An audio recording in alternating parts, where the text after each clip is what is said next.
जय हिंद साथियों। दोस्तों स्वागत है आपके अपने YouTube चैनल एग्जाम वीर में। मैं आपका दोस्त राहुल कुमार। दोस्तों आज है 26 जनवरी और आज हम 76वां गणतंत्र दिवस मना रहे हैं।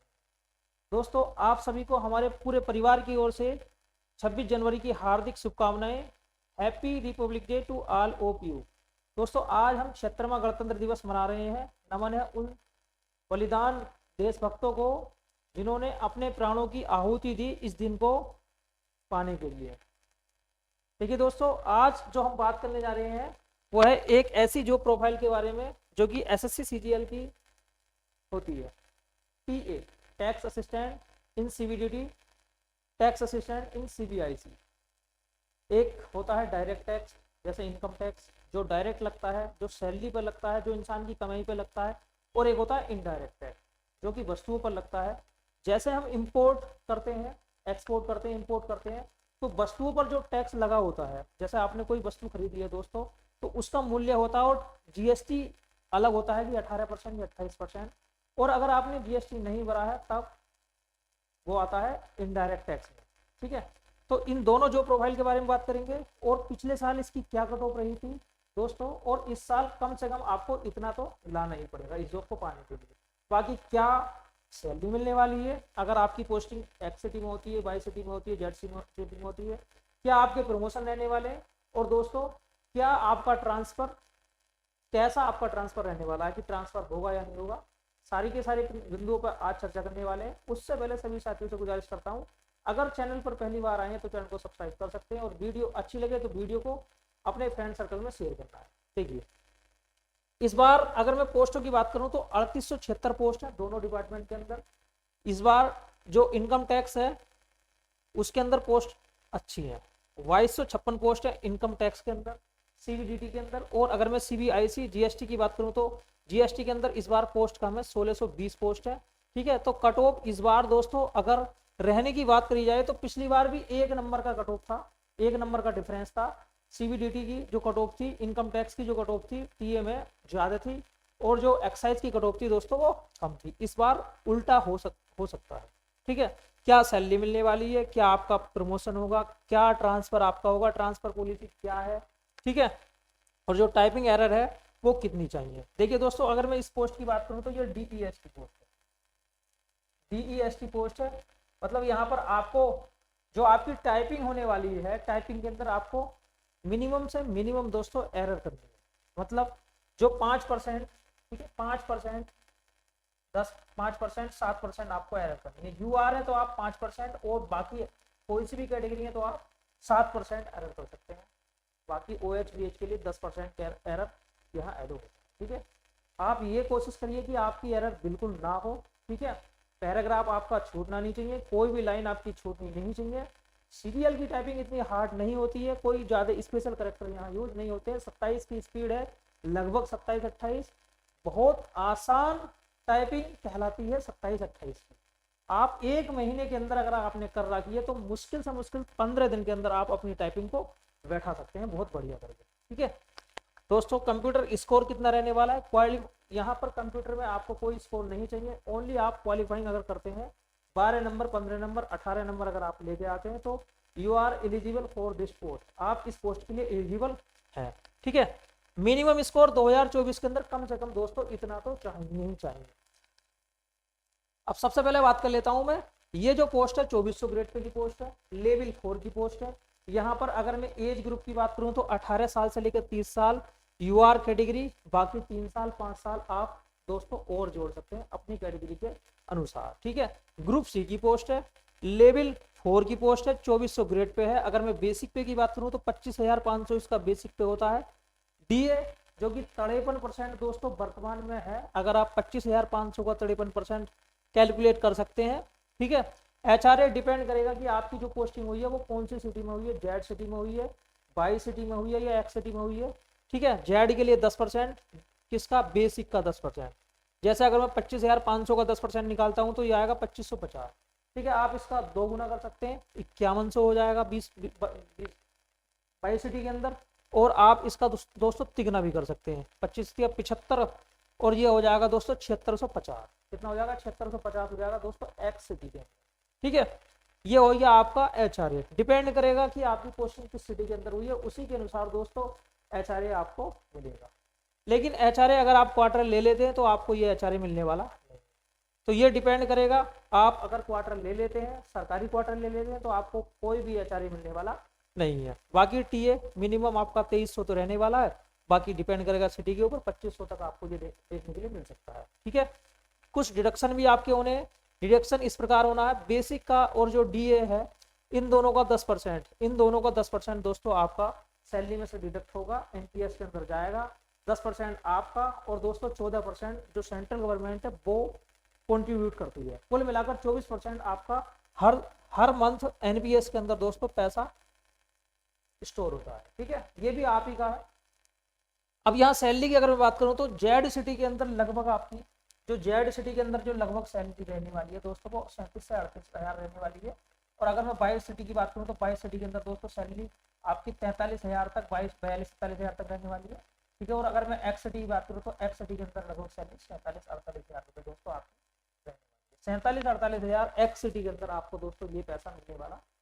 ठीक है, इतनी आपको दोस्तों सैलरी इन हैंड शुरू में ही मिलने वाली है।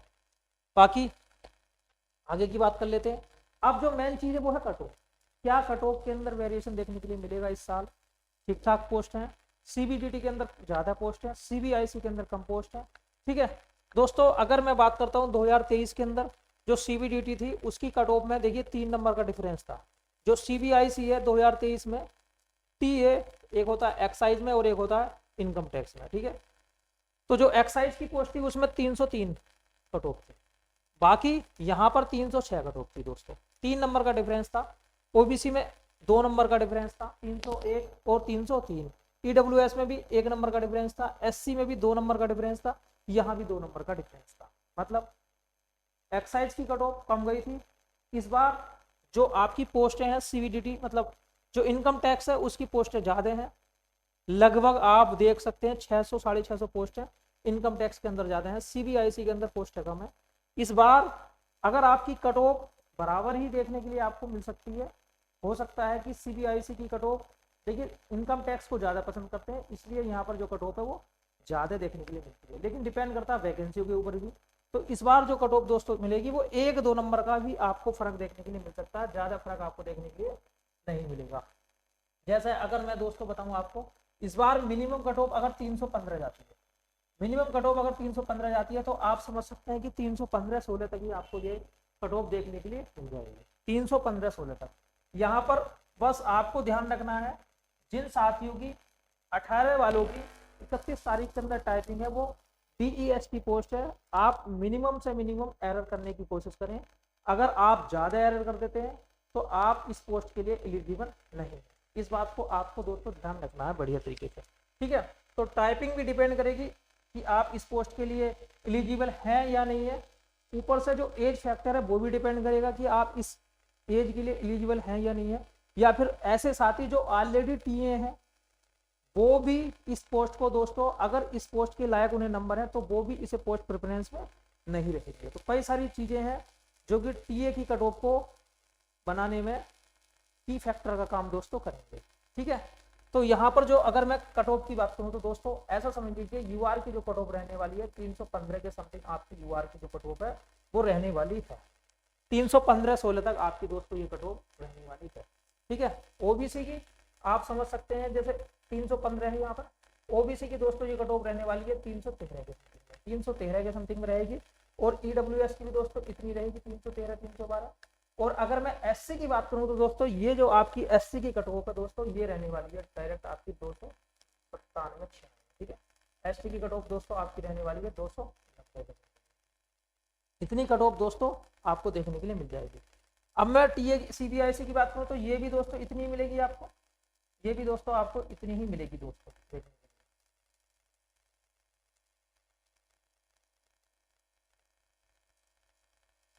ये भी दोस्तों आपको इतनी ही मिलने वाली है। ज़्यादा बड़ा दोस्तों डिफरेंस आपको देखने के लिए नहीं मिलेगा। ये कट ऑफ आपकी जो CBDT है ये कम भी जा सकती है, किसकी वजह से? डिपेंड करेगा वैकेंसी की वजह से।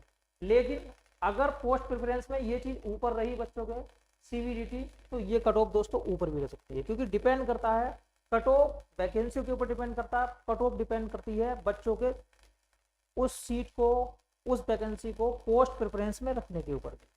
अगर पोस्ट प्रेफरेंस में इसे रखा तो इसकी कट ऑफ दोस्तों हाई भी हो सकती है और इसकी कट ऑफ दोस्तों लो। बहरहाल आपकी जो कट ऑफ होगी 315-16 की समथिंग ही इस बार दोस्तों रहने वाली है कम से कम। और ये जो कट ऑफ रहेगी ये नॉर्मलाइज कट ऑफ रहेगी। अगर आपका 310 भी बन रहा है, 309 भी बन रहा है, तो भी आप आशा रखें कि आप नॉर्मलाइज होने के बाद में दोस्तों आपको हो सकता है कि 315-16 तक आपका पहुंच जाए, अगर आपका एग्जाम 18 तारीख के अंदर है तो। क्योंकि 18 तारीख वालों का ही प्रयास लगाया जा रहा है कि इनको ही हो सकता है फायदा मिले, बाकी 20 वालों को अगर मिलेगा तो वो नॉर्मलाइजेशन के ऊपर मिलेगा, वो ना तो आप जानते दोस्तों और ना ही मैं जानता। कोई भी ऐसी चीज नहीं है जो फिक्स नॉर्मलाइजेशन को कैलकुलेट कर सके। ठीक है दोस्तों, अब आगे बात कर लेते हैं, क्या ये कलर ब्लाइंड के लिए सुटेबल है? बिल्कुल, अगर आपको कलर विजन है तो आप इस पोस्ट को ले सकते हैं। क्या इसके लिए कोई हाइट चाहिए? नहीं दोस्तों, इसके लिए कोई भी हाइट नहीं चाहिए। ठीक है, जैसे इंस्पेक्टर में 157.5 हाइट चाहिए होती है, इस पोस्ट के लिए कोई भी आपको हाइट नहीं चाहिए। पीडब्ल्यूडी भी इस पोस्ट को ले सकते हैं। गर्ल्स के लिए बहुत अच्छी पोस्ट है, डेस्क जॉब है, आपको असिस्ट करने का काम होता है अपने सीनियर्स को, नोटिंग, ड्राफ्टिंग, ये सारे के सारे काम, सैलरी स्लिप, ये सारे के सारे काम दोस्तों आपके द्वारा किए जाते हैं। बाकी डिपेंड करता है आपको कैसा डिपार्टमेंट मिला है। ठीक है, डेस्क जॉब है, वही आपको 8 घंटे की दोस्तों ड्यूटी करनी है। आपको एक हफ्ते के अंदर 5 दिन दोस्तों काम करना है, 2 दिन आपका दोस्तों ऑफ रहने वाला है, जो कि अधिकतर एसएससी सीजीएल की सारी पोस्टों में ही रहता है। अब ट्रांसफर की अगर मैं बात करूं तो दोस्तों जैसे इंस्पेक्टर का ट्रांसफर उसी प्रकार से टीए का ट्रांसफर, आपको जो जोन अलॉट हो जाएगा उससे दोस्तों आप बाहर नहीं निकल सकते, आपका जोन से बाहर दोस्तों ट्रांसफर नहीं हो सकता। तो अगर आपको साउथ जोन मिल गया तो आप समझ लीजिए कि आप ट्रांसफर लेके होम पोस्टिंग में आ जाए, ये आपके लिए बहुत ही ज़्यादा टेढ़ी खीर है। तो यहाँ भी ट्रांसफर की जो पॉलिसी है वो इंस्पेक्टर के समान ही है। इंस्पेक्टर के अंदर तो ट्रांसफर बिल्कुल ही बैन है, यहाँ पर भी दोस्तों आसान नहीं है, ऐसा समझ लीजिए कि इम्पॉसिबल ही ट्रांसफर पॉलिसी है। उसी प्रकार से रिपीटर की संख्या हमेशा दोस्तों बढ़ती रहती है। ठीक है, अच्छी जॉब है, बढ़िया जॉब है, लेकिन एक चीज मैं आपको बताऊंगा जो कि आपको दोस्तों जो मेन चीज होती है प्रमोशन।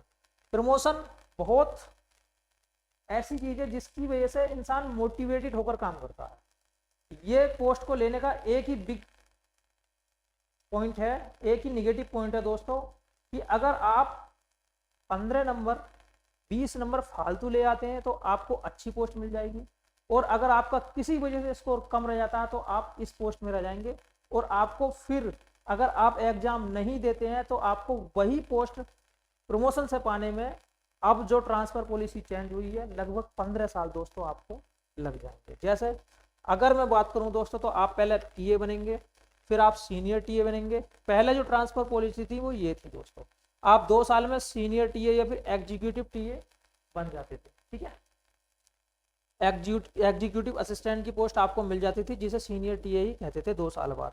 उसके बाद में आप ऑफिस सुप्रीडेंट बनते थे, ऑफिस सुप्रीडेंट जो कि 4200 ग्रेड पे की पोस्ट थी। ठीक है, डिपार्टमेंटल एग्जाम देकर लगभग 5 से 7 साल के अंदर आप आईटीआई इनकम टैक्स इंस्पेक्टर बन सकते थे पहले, लेकिन अब प्रमोशन को और ज़्यादा हार्ड किया गया है। ठीक है, यहाँ पर भी दोस्तों प्रमोशन 2 प्रकार हैं, आप टीए बनेंगे, सीनियर टीए बनेंगे, ओएस ऑफिस सुप्रीडेंट बनेंगे। अब आप चाहें तो इंस्पेक्टर वाले रास्ते में जा सकते हैं, आईटीआई इनकम टैक्स इंस्पेक्टर बन सकते हैं, या फिर आप एक्साइज में इंस्पेक्टर बन सकते हैं, या फिर दोस्तों आप एओ एडमिनिस्ट्रेटिव ऑफिसर बन सकते हैं जो कि 4600 ग्रेड पे की पोस्ट है। उसके बाद में आप सीएओ चीफ एग्जीक्यूटिव ऑफिसर बन सकते हैं, ये भी 4800 ग्रेड पे की पोस्ट है। ठीक है, एक टीए मैक्सिमम से मैक्सिमम सुप्रीडेंट तक ही पहुंच पाता है। ठीक है, सुप्रीडेंट तक ही दोस्तों पहुंच पाता है, वरना अगर आपकी एज कम है तब जाकर पहुंचेंगे, वरना आईटीआई पे भी दोस्तों रिटायर हो जाते हैं। ठीक है, 4600 ग्रेड पे, उसके बाद में आप सुप्रीडेंट बनेंगे जो कि गजेटेड पोस्ट है, आप 4800 ग्रेड पे दोस्तों आ जाते हैं। ठीक है, ये एक्साइज का है, और जो आईटीआई के अंदर होता है उसके अंदर दोस्तों आप इनकम टैक्स ऑफिसर बनते हैं। ठीक है, अब जो नई प्रमोशन पॉलिसी है वो क्या है भाई, आप पहले टीए बनेंगे, उसके 10 साल बाद आप ऑफिस सुपरिटेंडेंट बनेंगे, जो कि 4200 ग्रेड पे की पोस्ट है, ठीक है। और ये CGL 2025 के अंदर डायरेक्ट रिक्रूट भी होने वाली है। अब यहाँ पर भी कुछ नियम चेंज किए गए हैं कि अब 70% जो है डायरेक्ट रिक्रूट होंगे और 30% जो है प्रमोशन के द्वारा दोस्तों भरे जाएंगे। तो SSC CGL 2025 के अंदर आपको एक नई पोस्ट जो कि ऑफिस सुपरिटेंडेंट है, 4200 ग्रेड पे की पोस्ट, वो आपको देखने के लिए मिलेगी, जिसे एक टीए को पाने में लगभग अब 10 साल लगेंगे प्रमोशन के थ्रू, ठीक है। उसके बाद में आप 5 साल बाद ITI बनेंगे।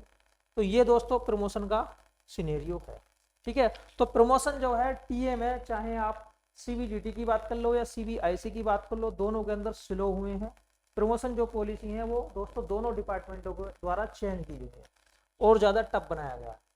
क्या क्या फैसिलिटी मिलती है आपको? सारी की सारी फैसिलिटी मिलेंगी जो एक सेंट्रल एम्प्लॉय को मिलती है दोस्तों, वही फैसिलिटी दोस्तों आपको मिलने वाली है। जैसे आपको बच्चों के लिए पैसा मिलेगा पढ़ाने के लिए, आपको मेडिकल फैसिलिटी मिलेगी, आपको LTC सुविधा, सारी की सारी सुविधाएं दोस्तों यहाँ आपको देखने के लिए मिलने वाली है। CL मिलेंगी, हफ्ते में आपको 5 काम करना है, EL मिलेंगी, सारी की सारी सुविधाएं आपको दोस्तों यहाँ देखने के लिए मिलेंगी। बाकी वर्क प्रोफाइल डेस्क जॉब रहने वाला है, आप असिस्ट करेंगे अपने सीनियर को, नोटिंग ड्राफ्टिंग ये काम दोस्तों आपका रहने वाला है। वर्कलोड डिपेंड करेगा आपके ऑफिस के ऊपर, आपके जोन के ऊपर, लेकिन अगर ऑल ओवर बात करा जाए तो यहाँ नॉर्मल वर्कलोड रहता है। अगर आप UPSC की तैयारी करना चाहें या फिर और SSC एग्जाम की तैयारी करना चाहें तो आप, ये खुद के मोटिवेशन के ऊपर डिपेंड करता है। अगर आप टाइम निकालेंगे पढ़ने के लिए तो आप आसानी से दोस्तों टाइम निकाल सकते हैं। कोई ज़्यादा दोस्तों हार्ड वर्कलोड यहाँ रहने वाला नहीं है। तो दोस्तों मेरे द्वारा अधिकतर सारी की सारी बातें बता दी गई हैं। अगर आपको वीडियो अच्छी लगी है तो वीडियो को लाइक कीजिए, और अगर चैनल पर पहली बार आए हैं तो चैनल को सब्सक्राइब जरूर कीजिए। मिलते हैं नेक्स्ट वीडियो में, आज के लिए इतना ही काफ़ी है। जय हिंद, वंदे मातरम।